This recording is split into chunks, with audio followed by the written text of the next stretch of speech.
الذین یؤمنون بالغیب ویقیمون الصلاۃ ومما رزقناہم ینفقون، وہ متقی لوگ جو غیب پر ایمان لاتے ہیں، نماز قائم کرتے ہیں، اور اس میں سے جو ہم نے انہیں رزق دیا وہ خرچ کرتے ہیں. یؤمنون، اس کا روٹ ہے امن، حمزہ میم نون، مان لینا، اعتماد اور بھروسہ کرنا. اور یؤمنون کے بعد جو لفظ آ رہا ہے الغیب، اس کے ساتھ ہلکے سے ایک چھوٹی سی چیز لگی ہوئی ہے بے. وہ جو بے آگے لگی ہوئی ہے اس کا اصل میں تعلق پیچھے سے ہے، یؤمنون بالغیب. تو یؤمنون کے بعد اگر بے آئے جیسے یہاں آ رہی ہے تو اس کا معنی ہوتا ہے ماننا اور قبول کرنا. صرف ماننا نہیں بلکہ لے بھی لینا، قبول بھی کر لینا. اس کا نام ایمان ہے، مان کے قبول کر لینا. مثلا بعض اوقات ہم کہتے ہیں کہ فلاں کی بات سچ ہے، یہ درست ہے، ہم مان جاتے ہیں ہاں ٹھیک ہے. اور پھر اگر وہ یہ کہتے کہ تم مانتے ہو کہ ٹھیک ہے تو پھر اس کو قبول کر لو، لے لو اس بات کو اور اس کے مطابق عمل کرو، تو ہم اس کو نہیں لیتے. ہمارے پاس چوائس ہوتی ہے ہم لیں یا نہ لیں. تو یہاں پر یؤمنون بے جو آیا ہے تو اس کا معنی صرف ماننا نہیں ہے بلکہ اس کو قبول کرنا ہے، لے لینا ہے. پھر بالغیب ساتھ غیب کے، یعنی ایمان رکھتے ہیں غیب پر. تو غیب کا جو لفظ ہے اس کا معنی ہوتا ہے نگاہوں سے اوجھل ہونا، نگاہوں سے پوشیدہ ہونا.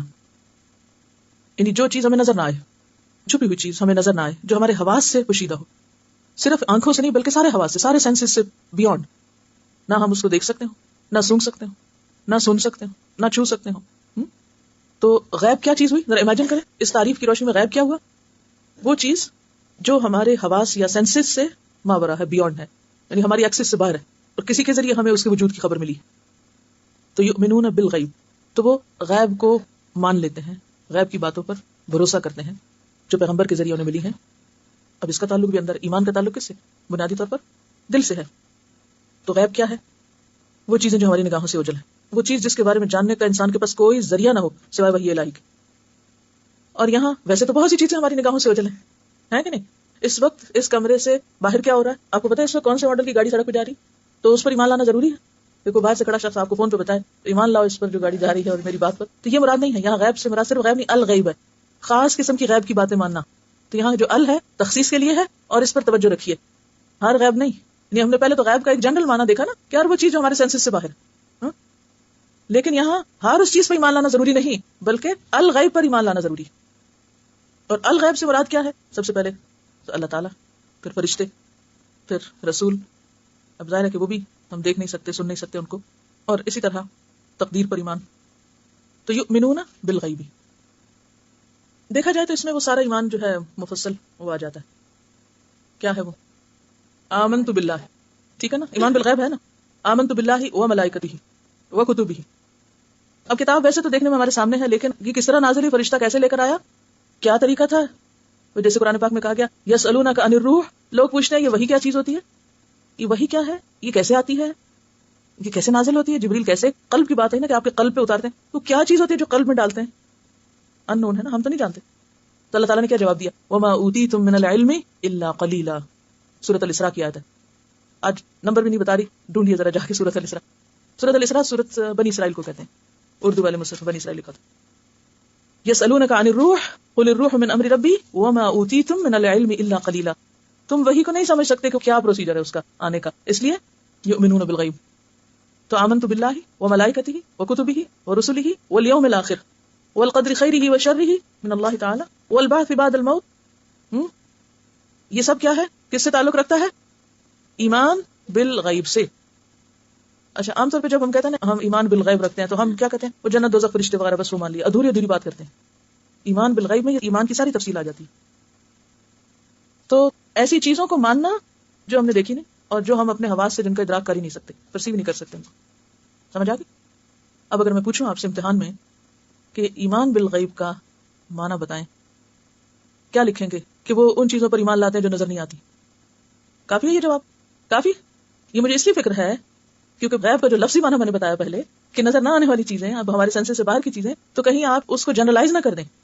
اس کو غیب سے نہیں بات کرنی، الغیب سے بات کرنی. اور الغیب کا پھر معنی کیا ہے؟ یہ ہے تبیین، یہ ہے تفسیر. اب کہ واٹس دی میننگ آف الغیب اور اس کو ہم کس طرح کلاسیفائی کریں گے. تو سب سے پہلی صفت متقین کی کیا ہوتی ہے؟ کہ وہ ایمان والے ہوتے ہیں. آپ سمپل لفظوں میں یہ کہیں کہ جن چیزوں پر ایمان لانے کے لیے کہا گیا ہے، خواہ وہ نظر آتی ہیں یا نہیں آتی، ان کو مانتے ہیں. ٹھیک ہے؟ کیونکہ اس کے بغیر تو ہدایت نہیں مل سکتی. یہ بات تو ہدایت سے متعلق ہے نا، ہدایت نہیں مل سکتی. کیوں؟ کیوں نہیں ہدایت مل سکتی؟ آپ ہدایت لینے کے لیے نکلے اور قرآن اس لیے پڑھنے کہ آپ کو ہدایت ملے، تو اللہ تعالیٰ نے کنڈیشن لگا دی، اچھا ہدایت چاہیے، آؤ کنڈیشن نمبر 1 ایمان، اور ایمان بالغیب، یہ ہے شرط نمبر 1، ایمان بالغیب، ٹھیک ہے؟ کیوں نہیں ہدایت مل سکتی؟ مثلا اگر کوئی کہے میں سب کچھ مانتا ہوں بس اللہ کو نہیں مانتا، تو ہدایت مل سکتی؟ کوئی کہے میں رسولوں کو نہیں مانتا۔ میں جب اسلامک یونیورسٹی میں پڑھاتی تھی تو وہاں میرے پاس کچھ اسٹوڈنٹس آئیں قازقستان سے، نئی جب وہ ریاستیں آزاد ہوئی تھی، اس سے پہلے تو وہ لوگ کہیں ادھر ادھر جاتے بھی نہیں تھے یا جا نہیں سکتے تھے، تو بہرحال group of students, beautiful girls, نہ ان کو عربی آتی تھی نہ انگریزی آتی تھی، بڑی مشکل سے تھوڑی بہت زبان اسی کو میں زبان بھی کچھ سکھاتی تھی، اور بڑی کمیونیکیشن ہوئی، تو میں نے ان سے پوچھا، ایمان ہی کے اوپر بات ہوئی، تو کہتے کہ ہاں ہم اللہ کو تو مانتے ہیں لیکن پروفٹس کو نہیں مانتے، یعنی یہ میرے سے کمیونیکیشن ہوئی ان کی، یہ مسلمان تھی لڑکیاں۔ اب آپ خود صرف یونیورسٹی کی لڑکیاں اور پڑھی لکھی لڑکیاں، یہ بھی نہیں کہ کوئی جاہل لوگ۔ اب آپ دیکھیں کہ اگر ایک شخص قرآن پڑھ رہا ہے، وہ یہ کہے کہ میں فرشتوں کے وجود پر ہی نہیں یقین رکھتا، یا میں رسولوں کو نہیں مانتا، یا میں آخرت کو نہیں مانتا، تو وہ پھر اس کتاب سے نالج تو لے لے گا، ہدایت نہیں لے گا اور کامیاب نہیں ہو سکتا۔ تو یہ سب سے پہلی شرط ہے، فرسٹ اسٹیپ۔ تو یؤمنون بالغیب ویقیمون الصلاۃ۔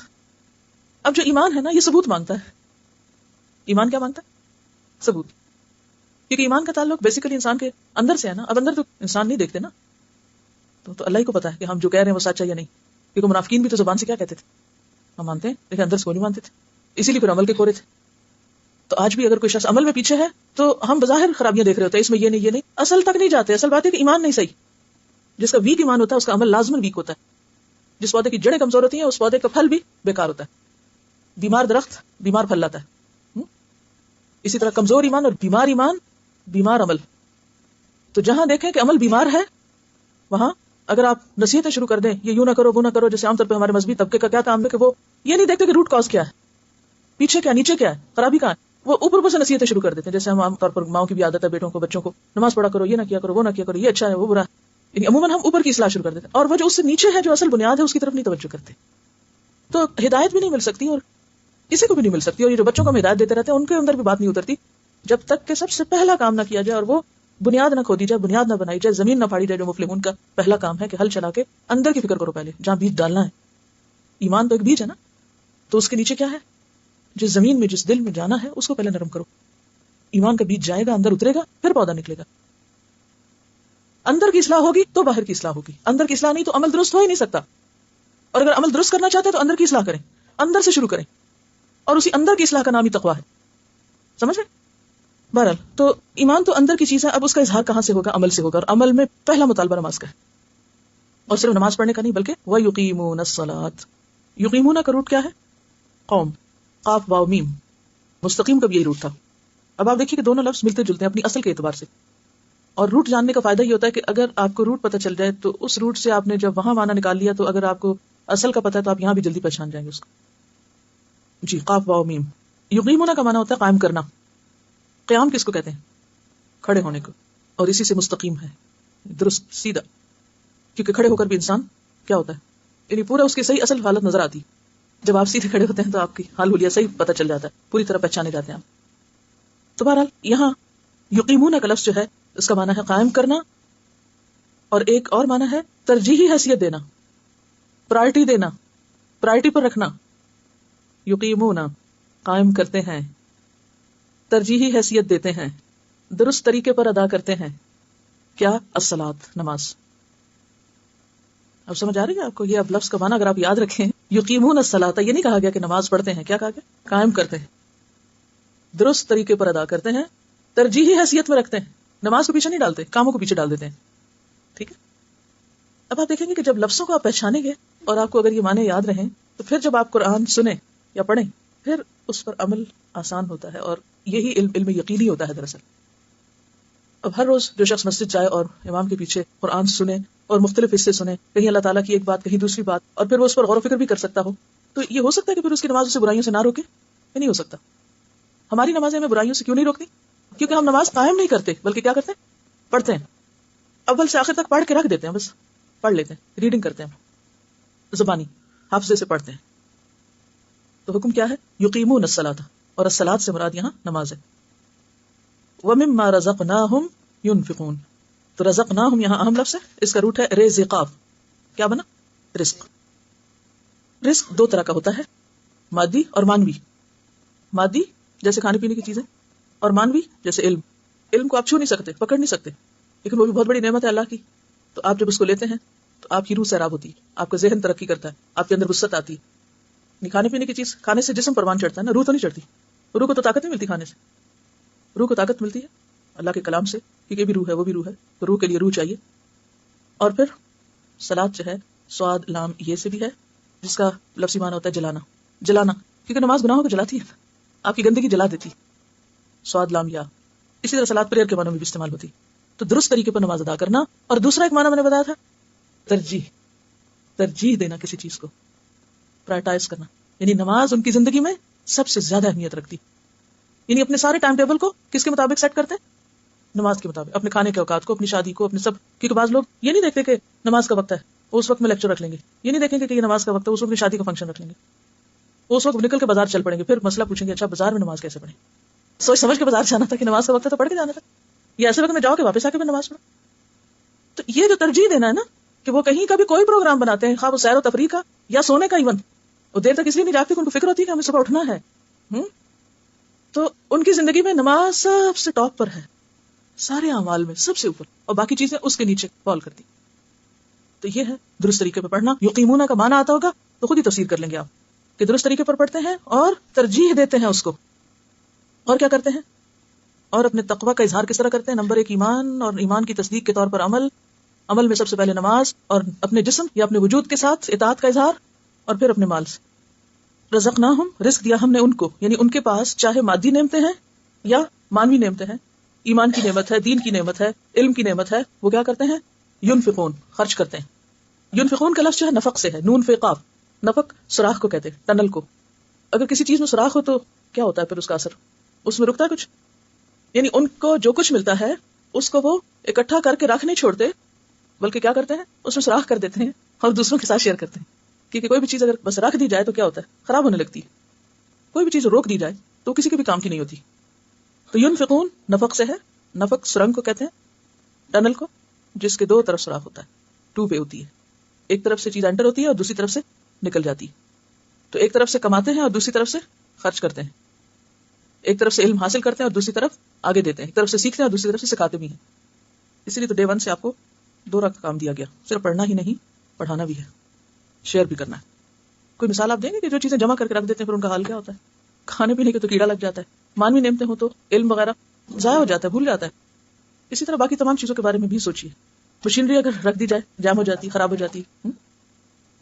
اور اگر دماغ کو ویسے رکھ دیا جائے، جسم کا حصہ اگر نہ یوز کرنا، اگر آپ کچھ عرصے تک لکھنا چھوڑ دیں، اب اتنے ہاتھ تھکتے ہیں کہ امید ہے کہ آپ سب کے ہاتھ تھک رہے ہوں گے کیونکہ زور لگ رہا ہے. وہ عادت نہیں ہے لکھنے کی جن لوگوں کو، ان کے لیے ریلی ہارڈ. اسی لیے آپ کہتے ہیں پھر بولے کیونکہ مجھے پتا ہے کیا پریکٹس ہی نہیں، آؤٹ آف پریکٹس ہے.